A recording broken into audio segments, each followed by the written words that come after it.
رحمت کے دروازے ہم خود اپنے ہاتھوں بند کرتے ہیں۔ تو مرد کا ہاتھ پر مہندی لگانے کے تعلق سے کیا فرماتے ہیں؟ پتہ چلا ہے کہ آج کل دولہے یا اس طرح کے مطلب باقاعدہ جیسے پہلے لڑکیاں مہندی لگاتی تھیں، ایسا پتہ چلا ہے کہ مرد بھی اس طرح کا مہندی لگانے کا کوئی رجحان آیا ہے یا بڑھ رہا ہے، واللہ عالم۔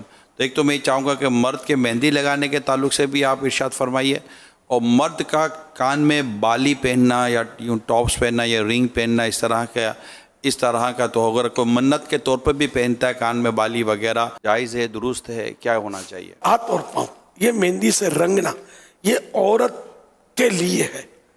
اب اگر مرد رنگتا ہے ہاتھ یا پاؤں تو یہ عورت کی نقل کرنا ہوا، تو یہ علماء نے اس کو حرام لکھا ہے۔ حدیث پاک میں کہ جو مرد عورتوں سے مشابہت کرے اس پر لعنت، اور جو عورت مرد کی مشابہت کرے اس پہ لعنت۔ لڑکے کو اگر مہندی لگائی، بھلے ایک دن کا لڑکا ہے، اس کی مہندی رنگ دی ہے، بچے کو تو گناہ نہیں ملے گا، اس کو پتہ ہی کیا ہے، لگانے والا گناہ گار۔ اسی طرح بات بولیں گے کہ رنگ ہم اس لیے پہنتے ہیں کہ وہ پائلس ہے تو فلاں بیماری ہے تو یوں چمڑا اکھڑتا ہے، تو یہ اس طرح وہ رنگیں پہن لیں۔ تو کوئی بولتا خواجہ صاحب میرا اجمیر شریف کا یہ رنگ ہے، تو کوئی بولتا مدینہ شریف کا رنگ ہے۔ تو اصل یہ سب میں مدینہ شریف والے کا حکم دیکھا جائے گا۔ چاندی کا بھی اگر وہ رنگ ہے تو بھی جائز نہیں ہے مرد کے لیے۔ تو یہ اس طرح کے پہنتے ہیں بیماریوں کے لیے، تو بیماریوں کے اور ہزار علاج ہے یار۔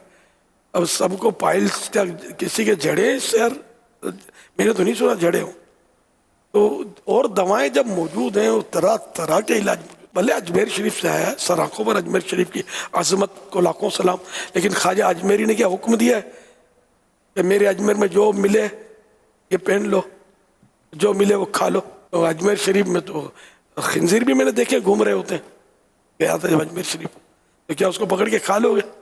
یہ اجمیر شریف کا ہے، نعوذ باللہ، حرام ہے۔ سب حکم دیکھا جائے گا شریعت کا، وہ کہاں سے پایا یہ نہیں دیکھا جائے گا۔ کان میں بالی پہنتے ہیں تو یہ ہمارے یہاں بچپن سے سنا ہوا ہے، داول شاہ کا بودلا بولتے ہیں اس کو۔ ایک تو داول شاہ رحمۃ اللہ علیہ بزرگ گزرے ہیں، ان کی منت مانتے ہیں، اور یہ بودلا مانے کان چھدا، اس کا کان چھدا ہوا ہو، تو یہ کان چھدوا کر ان کے نام کا، بزرگ کے نام کا یہ بالی پہناتے ہیں۔ اب فیشن ہو گیا ہوگا، تو یہ حرام ہے یہ بھی، تو عورت کے لیے نہیں، مرد کے لیے نہیں ہے۔ تو اب چاہے بزرگ کی نسبت آپ نے لگائی نا، یا ان بزرگوں نے فرمایا تھا کہ یہ کرنا، وہ تو ہمیشہ دین کی دعوت دیتے رہے، نیکی کی دعوت دیتے رہے، گناہوں سے بچنے کی تلقین کرتے رہے، سنتیں عام کرتے رہے۔ ان کے ناموں پر ہم نے یہ دھندے شروع کر دیا نا، ہمارا دھندہ غلط ہے، وہ اپنی جگہ پر صحیح ہے، تو اس لیے بہرحال یہ بھی نہیں کرنا۔